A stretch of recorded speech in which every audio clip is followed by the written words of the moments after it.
who's Executive Director of the Tony Blair Institute for Tech and Public Policy, and in a previous life worked for Apple, so has seen both sides of this story. To my far right, I've got Rashid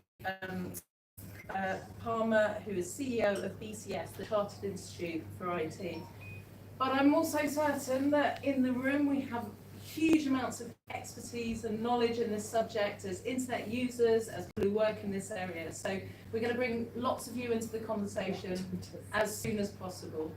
I also just need to say thank you very much to the BCS for supporting this event and making it happen and being such brilliant colleagues to work on this. So I'm going to start by inviting our speakers to give some thoughts on what a true good web could look like and how we can achieve it. Sam, do you want to go first? Sure. Yeah, so just to complete that story, in a previous life, last year, I worked for Apple. Prior to that, I also worked for the government and I was in consulting. And then I decided I'd done those three things in tech policy and given what the job that I do for Tony is very much about his concept of what technology can do for governments and what governments need to do around technology. And as an institute, we pride ourselves on having a positive, ambitious, optimistic view of what technology can do. But of course, to get to that and to get to those conversations with policymakers around the world, you need to deal with what technology is today and what it's making of societies and economies all around the world. And so the challenge of, I've got, what, 5 minutes to explain how we get a better internet. The challenge here is that the internet's kind of fine, the web is kind of fine, it's the people on it who are causing this problem. Not of you, but other people. Realistically, I think before we get to a good web, we need to kind of think about what just about acceptable web is, and then start to build from there.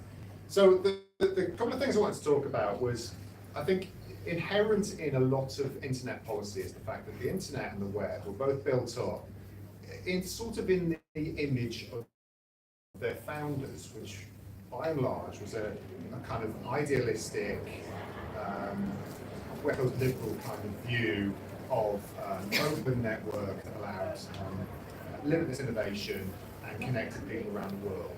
And there was quite a long period of public policy where policymakers really bought into that vision, and they were very, very keen to evangelize about everything that the technology could do, whether it was in kind of nascent democratic movements in autocratic countries or just connecting people and giving them new opportunities. But a lot of that's been lost along the way, and I think the blame lies on both sides. I think the internet industry has let itself down repeatedly, both in its activities and in the ways that it talks about its products and the way it explains itself.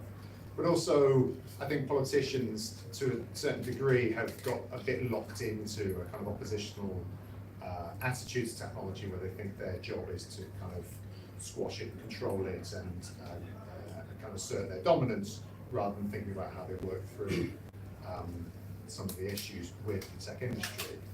And fundamentally, we're at a stage where there's a kind of geopolitical element to our vision of technology, and we might come on to some of this in the conversation a little bit later, but that kind of initial idealistic, open vision of what technology can do is under threat, because there are different competing models around the world that are threatening to splinter the way we look at the internet, splinter the way we look at technology, and assert their little areas of dominance, and that brings all sorts of risks as well.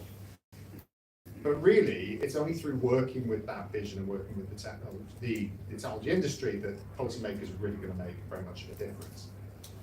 Now, we're at a stage where the online safety bill, after I lose track of how many years of gestation, is kind of promised to come back again before I'm sure ministers and MPs can tell you a little bit more about what the plans are there. Leading, having sat in the technology businesses and from the outside as well, is that by and large the industry is completely reconciled to the idea of there being regulation in the sector. They're doing what incumbents in every sector always do at this stage, which is first deny this need for regulation, then distract around the details, then delay implementation, And then sooner or later, they will get to a stage where the regulation bites on them. They will build up massive compliance operations. They will reason that that gives barriers to entry to other businesses, and life will go on, and they'll deal with that. And that is the nature of how regulation works. The mood music around what that regulation actually does seems to shift a little. But let's take as read this current kind of strain of thinking that actually, in order to look after free speech and to not have regulatory overreach, the bill is going to be concentrated on illegal online activity and the platform's responsibility to control those and draw back from the quote legal but harmful poor behaviour. Now, I would argue that legal but harmful poor behaviour is absolutely part of the good web concept. It's the people on the internet behaving not terribly well to each other that it would be nice to get past. But political reality seems to be biting that actually in the realm of regulation that is very difficult to govern around, very difficult to write rules on. Fundamentally, I think sometimes politicians belatedly come to the conclusion that if they are themselves to be held accountable for all the details of how these rules work and the operation of the exercise of law, then that's quite an uncomfortable position for them to be in. And instead, I think a lot of the focus is going to flip back to these companies. What can they do with their algorithms to suppress broadly unpleasant content? What can they do through kind of additional friction and nudges to get people to behave slightly better?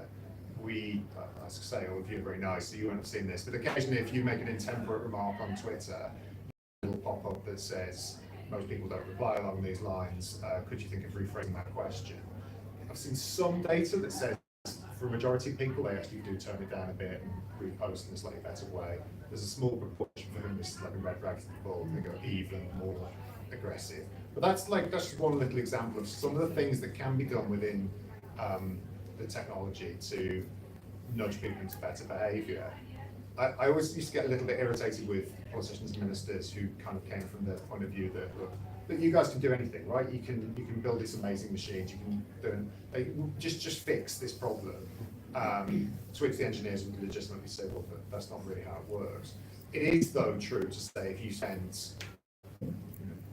years, decades stripping friction out of your service, make things become easy, you can add a little bit back in, and you can engender certain types of behaviour if you choose. So that is a kind of hint of where I think some optimism could lie. The final thing I'm going to say is it's impossible to look at the online safety bill irrespective of other areas of regulation. So this is where I do lean a little bit on my Apple experience. The government is simultaneously asking for a clean-up of what is available to children through, say, app stores, legitimately. Nobody wants wildly inappropriate stuff being available to children with no checks whatsoever. But is simultaneously saying we may pass legislation that requires competitive app stores or that limits Apple's freedom or Google's freedom to control what is offered in that app store. Well, the two are in potential conflict here, and I think there are some difficult choices ahead. The government's already had to confront the difficult choice between wanting freedom of speech and wanting some controls over the legal but harmful behaviour online. It's going to hit a load more of these, and these can include things around security, it could include things around privacy. And this is all very difficult, new, novel territory that is going to take some careful stepping through. Fundamentally, though, I think it's only through a better working relationship between the industry and policymakers that you get to any sort of sensible answers at all. And that is my idealistic and hopeful wish, that we get to a better dialogue based on common understanding rather than the present moment, which is a lot of yelling and very little understanding. Thank you so much, Rashid. Thank you so much. I agree with a lot of what you've said there. So let me introduce myself. So I come at this as day one, taking the role of Group CEO for BCS. So I think I'm now 11 hours into my life. So it's kind of new to this, but it's not new to the subject. I have 39 years experience as IBM CTO for the year, so I've been tackling this from the supply side, if you like, for some time. And as I think about the moment we're at, where we are today, we are completely dependent on technology for almost every aspect of our lives, right from being able to turn the tap on to be able to have some water running at home, through to buying fruit to entertainment. So life is pretty much dependent on technology, and we need technologists to be professional, ethical, and competent to build those technologies so that we can let life continue to run. So that's kind of fundamental. That's part of what the BCS does. So the BCS has 63,000 professionals who sign up to a code of ethics, a code of conduct, which ensures that they're doing the best they can to achieve the kind of societal and business outcomes that we expect from technology. And one of the really fortunate things I had in my previous role was to talk to people from Cambridge Analytica, who were the professionals, and try to get their view on how did they get into the position where they allowed technology to do some of the things at Cambridge Analytica. And one of the things that they were saying was there was no way of them making people aware of something that's going on. They didn't want to do what they were doing. Right? As professionals, they didn't want to do it, but they had no choice, right? They had mortgages to pay, they had children to feed, and this was their professional life. And so I think there is absolutely a need for the kind of governance structure around it, but it's not going to be something which is done term. It's got to be in collaboration, as you said. So how do we get that collaboration structure in a way which is sensible, feasible, and appropriate, right? And you can't abdicate governance to algorithms. We've seen what happens when you abdicate responsibility to algorithms with the A-level results.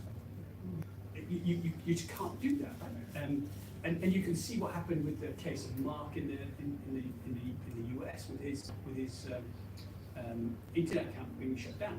So there are a number of situations where that's just not appropriate. So you need to have human intelligence involved in this. And just remind us of the case of Mark. Yeah, so Mark in the press, he's just known as Mark. We don't know what his surname was. Mark, during the pandemic, was asked, well, his child was ill, and so he was asked by the physician to send images of the child's groin area, so the physician could make a diagnosis of how best to treat it. Mark did exactly that: was take a picture, sent the picture through Gmail to the physician. The diagnosis was done, treatment was provided. It's great. The only thing was the algorithm then picked out the fact that that was child pornography. His email account was deleted. It wasn't shut down, it was deleted. Now you can imagine his life ran on that email account. He had bills being paid, all his information around conversations he was having with suppliers and friends were all in that space. They then went on to do an inquiry into that, and the inquiry resulted in saying that it was a very appropriate thing for him to do. That was not child pornography, and yet his email account hasn't been restored. That's a really totemic case that shows why context matters. Context is absolutely key, right? Nobody wants child pornography. There are lots of things that we don't want, but you can't just say, hey, you are going to figure it out. Because the context is something that's very difficult to actually describe as rules, as regulation. That's why we have laws and lawyers and barristers and solicitors, right? That they have that ability to be able to help understand that regulatory context.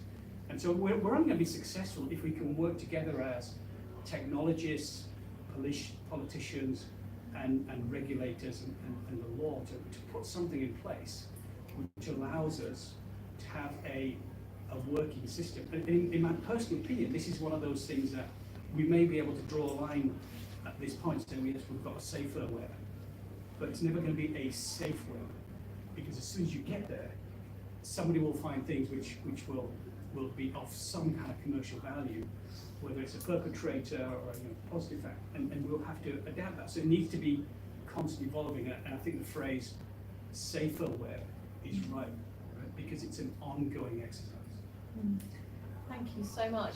Last week we had the inquest result of the death of Molly Russell, a young teenage girl who died by suicide after viewing a huge range of very harmful content. And Sam, would you say something about how that's really spurred on what's happened with the regulatory environment here? Yeah, I mean, it's difficult to really put your finger on the extent to which this is a kind of wake-up call, or whether it just confirms something that everybody sort of knew was happening already. What was interesting to me through the process is the reaction of the businesses was sort of characteristic. So I don't want to get any of this wrong, so it takes time to just because I'm doing this from memory, but effectively I think Pinterest were quite apologetic and came forward and said, look, we changed our models, that they shouldn't be taken anymore.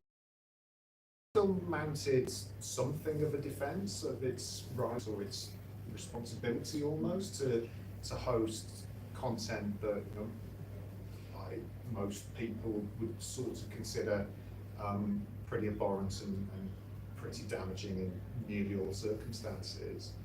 And that, coupled with essentially the coroner demanding senior attendants from Meta to fly in and be there, was sort of symptomatic of the way these companies sometimes engage with these issues. And if I was a policymaker, I'd sit there and think, well, this is just absolutely typical of how they think they're above our laws, think they're above our processes. They alone have the ability to make these decisions, and this needs to end. And I can see this giving quite a lot of momentum to the idea that some controls have to be put in place, and that there's some basic level of responsibility for what's on the platform. The interesting thing about child sex abuse images compared to this is that child sex abuse images, there's a tiny fringe for every speech issue, but there is very, very near universal consent that these images are abhorrent and illegal in all circumstances, and taking action on them should be completely unexceptionable. Once you shade into some of these other issues where, from a British political perspective, it should be fairly clear what should and shouldn't be shown to our children, you potentially hit these cultural kind of different ways of thinking from an American free speech point of view, where the companies are sort of at cross purposes with the government, and they kind of think they're on the right side of it. And that's all very difficult. That's it's areas like that where you probably do just need a national baseline of what's acceptable and what isn't. Can you give an example of that? One, a kind of something that crops up online that might be considered differently by a Silicon Valley kind of team compared to? Even right down to things like vaccine misinformation and COVID misinformation, where I personally and many policymakers here would take a public safety view that fundamentally there are some things that shouldn't be shared. That starts to hit a fairly fundamental view within some of these businesses about people's ability to speak their mind, even if they're completely mistaken, or their advice ultimately might be damaging to other people. And it's not even that they disagree on a kind of case-by-case basis. They almost disagree on the very fundamentals of governments questioning people's ability to say that. And that, in part, I think, comes from the fact that ultimately there's the bubble that's America, and there's the bubble that's California, and there's the bubble that's Silicon Valley, and then there's the individual companies within that, and they can be very removed from different ways of thinking around the world. And that's in a sort of Western European point of view. When you get into other parts of the world, their knowledge or their understanding as global companies of local ways of thinking about it can be quite limited. And that's a real difficulty when you're relying on business to do the right thing. And to Rashid's point around algorithms and how much we should trust algorithms to do this work, your experience of working for Apple, should we trust the algorithms to do this work? Well, would tell you that algorithms can only really be good as the instructions they're given. They can learn, but fundamentally there's still the imprint of what they've been given in the first place. And that the case in the US just strikes me as just a really dumb example of the parameters of this program being set wrong.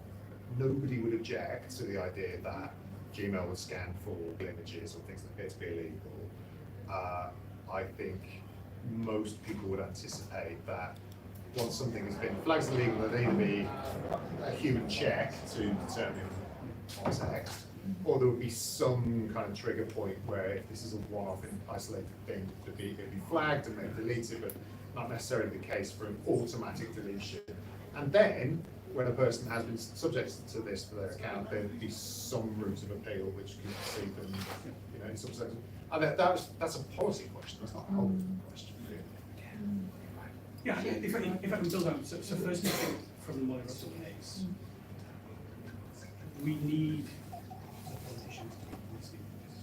We need to make sure that this isn't just rushed under the carpet. And I think we have to be very thankful of parents to keep this case in the press and remain press, make sure that this stands. I think that's important. And I think from the politician's perspective, we're seeing that that the government is making changes to the policy to be able to, the online safety bill to be able to cater that. There are some provisions there, but we've got to understand again that comment we're making about collaboration between what's technically viable and the governance around that. So how do we bring those two things together to make this really work? And I think there's the need to have it's something which makes it apparent that everybody learns from what's happened there. So what's the responsibility of politicians to make sure that the governance is going to work and be viable and feasible? How do we actually audit the policies and practices that organizations put in place so that they are appropriate, and we'll have those controls in there, because you can't just say, well, I've ticked the box. We have auditors to go and audit your financial accounts. Have we seen anybody go and audit some of the processes that are around this? And the answer is no. Well, yeah, should we have? Absolutely. So how do we put that in place? Do we need to have some kind of ethical audit for organizations? Is it about time we had a chief ethical officer inside organizations? So outside of the regulatory environment, Yes. how do we hold ourselves to account? Yes. And so, making sure that we are doing things on an ethical basis is going to be good for society and good for businesses. And why do we start to encourage that kind of right behavior? And it starts right from the professional. If we start to give the professionals the values and the guidance very early on, right from education, right from being a member of a learned society like the BCS, they get that from the grassroots. As they progress through the organisation, that gets infused, and that's kind of very much our philosophy and approach in making this happen. We've got to start grassroots upwards. We need it from top down as well, and we've got to meet in the middle to create something which gives us that safer work we're looking for. I'm going to bring in questions from the floor soon, so do think of things, and I'm sure your minds are wearing as we're speaking. But I wanted to ask first, is the way we make legislation, the way we make rules, the way we regulate, does it even work in a digital age? Does it match the process? And Sam, when you talked about companies accept the need, don't accept the need for change, and they distract, they delay, and then they comply eventually. By that point, hasn't the technology moved on anyway? That's a real risk.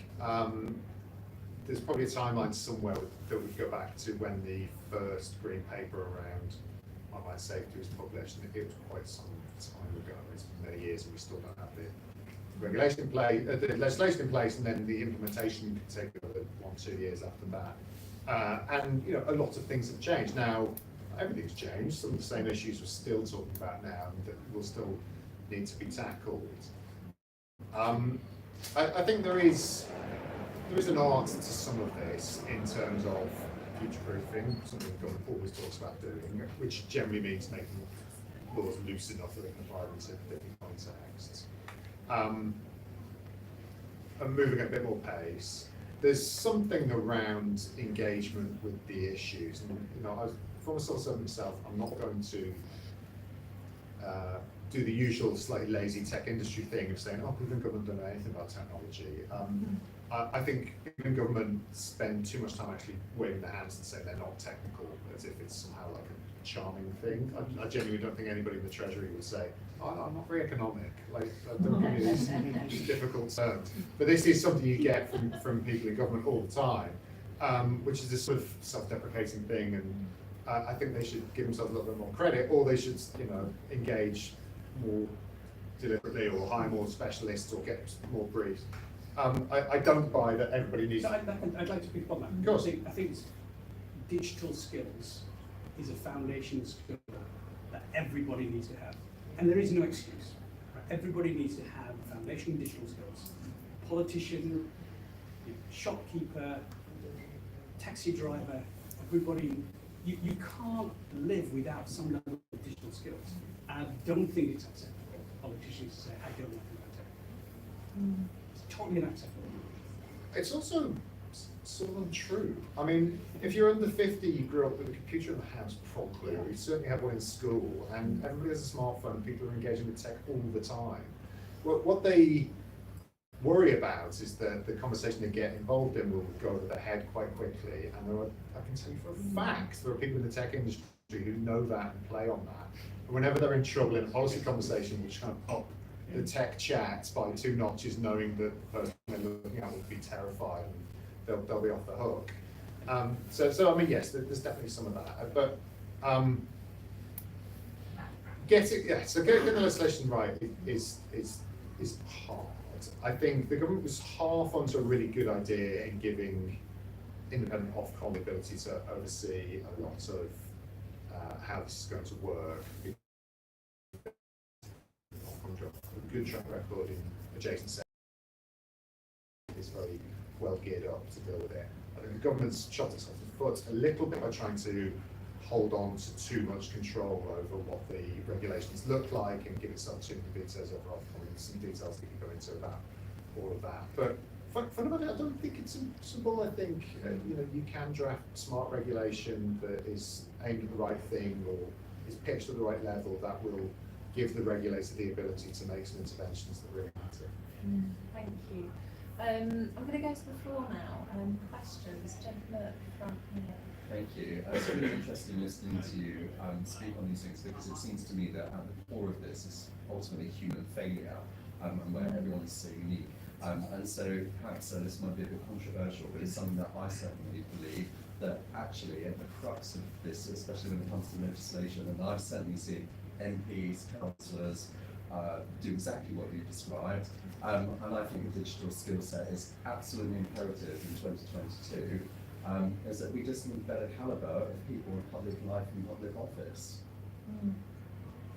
Local, national, Whitehall? Yeah, civil service, members of parliament, local government. How do you do that? Yeah, I would adapt that by saying what we actually need is to help people who are putting their hands up saying, I don't understand it. It's incumbent on IT professionals to make this understandable by those people. And we've got to work together so that we can use it, because there's plenty of analogies, plenty of techniques we can use to make this understandable at any level. And I don't think we should sit back and say, if you say you don't understand it, it's good enough. I completely agree, and I think we've got to work together to let's ask those questions. If it's something that we don't understand, we've got to find the ways to be able to answer that. And we should have professionals who can articulate that. It's part of what the BCS has got to do and is doing. And if we're not doing that, you should call us out, because we should be doing it. Hi, I'm Ollie. I'm the founder of a young social network for more meaningful conversation between leaders and the public. And I noticed we were talking a lot about big companies and regulation, but I guess there's also stuff that can be done for building new technology that brings about a better future. So, you know, a lot of these technologies that have been created, Google, Twitter, Facebook, all these ones, when they were created, they never realized, you know, the impact that they may have. And there's now a group of entrepreneurs who are coming out who now know about the internet and they've grown up with it. And so I wonder what the panel thinks about new innovation, how we can encourage more innovation in the space to make a good way, and also I guess on the piece on competition, how we can improve the Tell us about your internet. platform. So it's a platform for leaders, for people to have digital letter correspondences with each other and the public in public.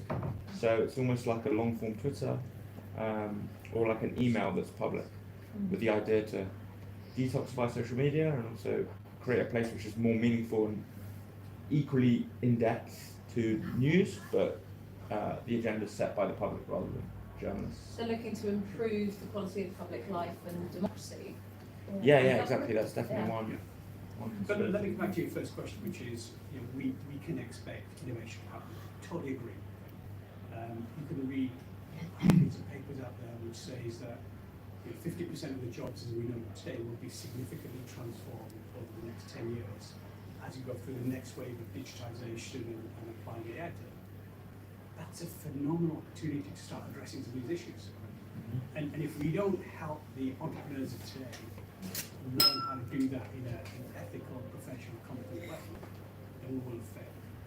I think it's incumbent on us, not just as politicians, but IT professionals, to understand what it means to be ethical, competent, professional. They're fundamental characteristics. They need to be ingrained in the curricula that we have in schools, they need to be ingrained in the university curricula, and it needs to be ingrained in the way in which professionals go about it. And that's exactly why we need a professional institution that helps do that. So I'm in right My name's Mark. I've been working in IT most of my professional career and been living on the internet since the 1st of April 1996 when I started work on ISP. But I'm also a counsellor and I've been involved in political activism of various sorts or another for much the same length of time.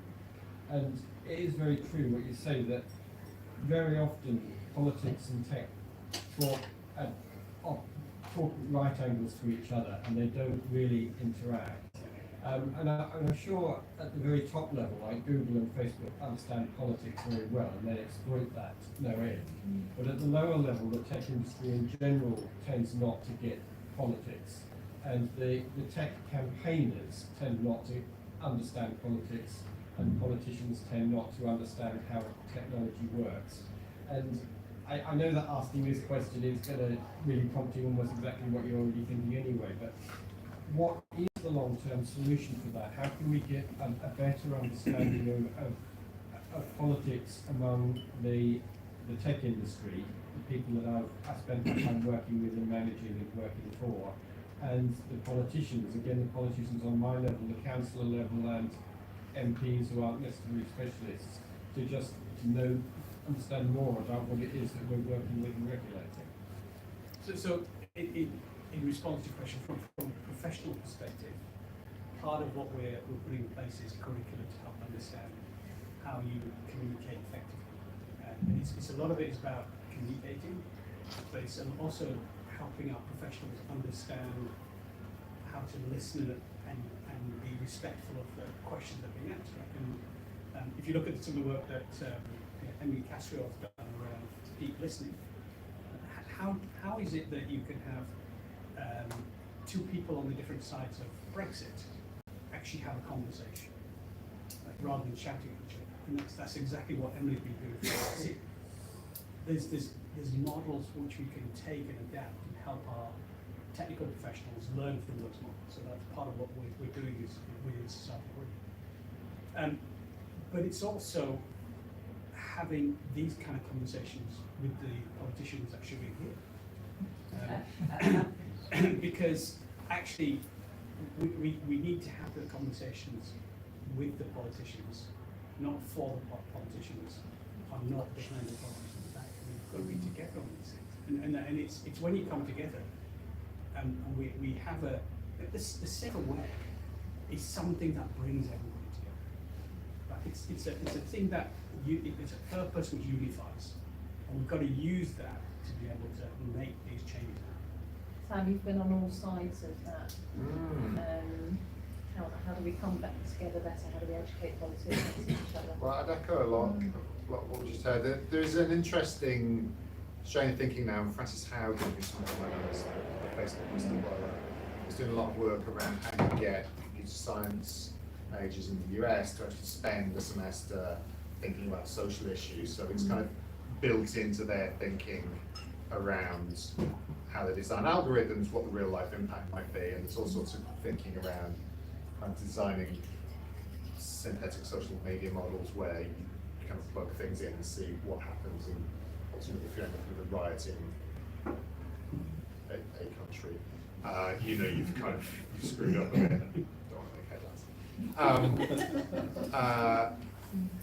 So I mean, there's something around the interesting point, by the way, in that, of course, if you can educate the computer science majors all you want, it's some of the marketing and business people in these businesses who might actually be your more relevant target.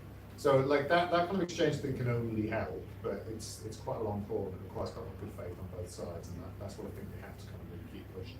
I think just building on what you're saying there, Sam, the bulk of innovation happens at the intersection of multiple disciplines. You look at where innovation happens in health tech, is where it's health and tech come together.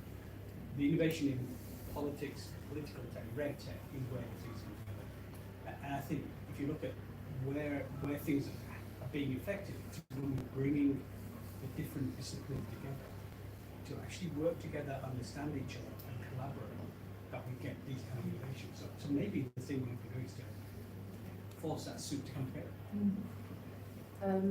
Questions here, and then at the back, and then the gentleman as well, and we should be finishing in about 10 minutes. So, gentleman first.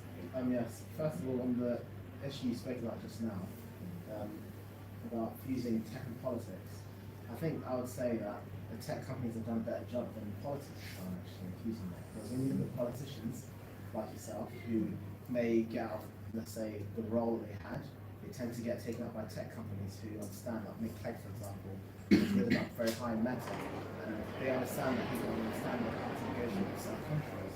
So I think maybe there could be more conversation on the politics side of tech, because right now it's more like tech politics rather than politics tech. So fusing them together, I think it's true what you're saying, but you're not really on the politics side fusing it well. But the real question I had is actually quite controversial actually. In an age of political correctness, you may argue that there's certain things you can't talk about. And I think in the case of Archie Battersby, the boy who sadly passed away in the life support machine at time off, and Molly Russell, one you mentioned just now, it was a similar case of witnessing content online. With Archie, I had to find out by researching myself, how did he end up passed out at home, what actually happened? And it looked like he'd been viewing videos on TikTok about a blackout challenge, which is something quite trendy that BBC didn't mention.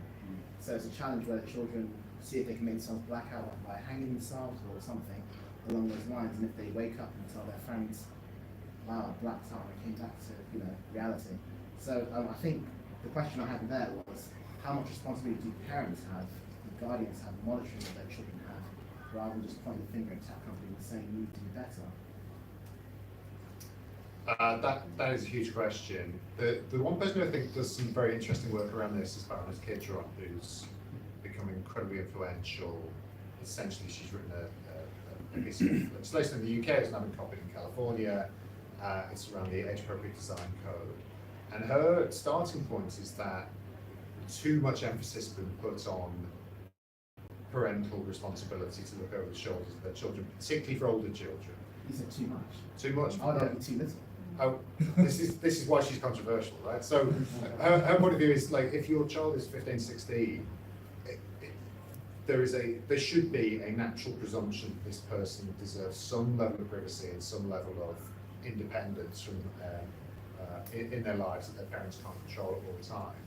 And once you assume that, then you need to start to put other sorts of controls in place around the where their data is used, what they're exposed to, whether the service is actually appropriate to their age, and that was her starting point. Of course, parents, it is healthy and sensible and normal for parents to take an interest in what their children are doing online and to try to put whatever controls in place they think are appropriate. What they can't do is do it all of the time, and but it is too. I would argue it is too glib and easy response for the tech industry to say parents' job, and that is too much of a get out for them. But the argument as well is that, you know, Steve Jobs, before he passed away, he said, my children are not having iPads, never. And Mark Zuckerberg lives in a lot of privacy, buying all the properties they're going to buy, making sure it's, you know. So it's, you know, the ones who are actually in tech see the danger of tech, but we're sort of saying, it's okay. So let me just answer that, because I think it's an important point here, which is you need to have sufficient help for the parents, because some parents will understand the implications and some won't. And often there are weak signals you can pick up. If you pick them up early enough, you can do something about it. And if you don't help the parents, the counselors who pick signals, then we will get issues where things are happening to parents could have stopped. So I think what we have to do is build those case studies and start to use those case studies. So what intervention should we have? Which is a political intervention? Which is a technological intervention? What's a parental intervention? And I don't think it's a one-size-fits-all. You've got to build this out over pieces over time to get it right, which is why I refer to it as a safer web, not a safe web, because this is, and it's not web in the internet context, it's a web of regulation and support to make sure that it's a safer place. The lady at the back, Jen. I'm going to stand down just so I can see you, if that's all right. So I'm Jen Person from Defend Digital Me. We campaign for children's digital and data rights. The focus on the education sector, but also on safety tech and that sort of area. I've got two scenarios. We're looking at the future of the web. What do we want it to look like? And I see two significant risks at the moment from the online harms bill, or the online safety bill as it is now, that could shape the direction of travel for that future web that we're going to go into. And the questions are, what do we think in terms of digital literacy and all the pieces we were talking about earlier? What's the future of the use of the web that you see as a vision? Is it, as we might have right now, we've got one set of children that are trained to be coders and developers and know how to build things, and we've got others who are consumers and users.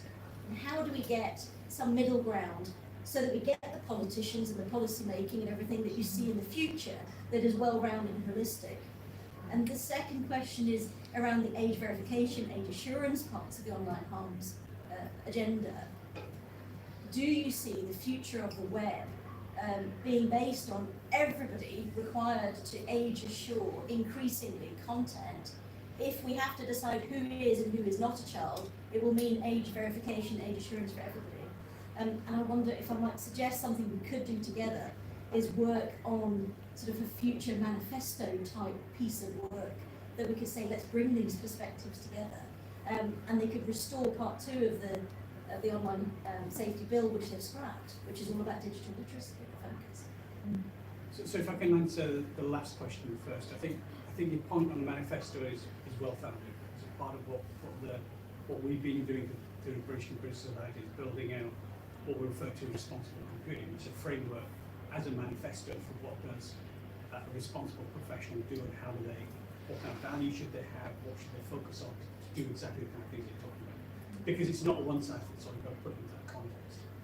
And if I answer your first question, which is where do we see the web in the future, I'm really simplistic about this. Over the last 70 years, it's been algorithms plus data gives you some information, and that information can be some kind of information, some capability, or some kind of result that's being valuable. And we've largely relied on human capability to be able to use that information and do some and create some value for them. What we're now doing, and the bulk of the next generation of evolution is applying AI into this space, right? Because AI didn't exist. And that AI is saying, let's take that information, let's put it into a model, a context of what that world is going to be, and let's create some insights which will drive actions and insights. Right? And those actions can have a positive and negative impact. And we've seen some examples from the conversation we've had which have positive impacts and some negative impacts.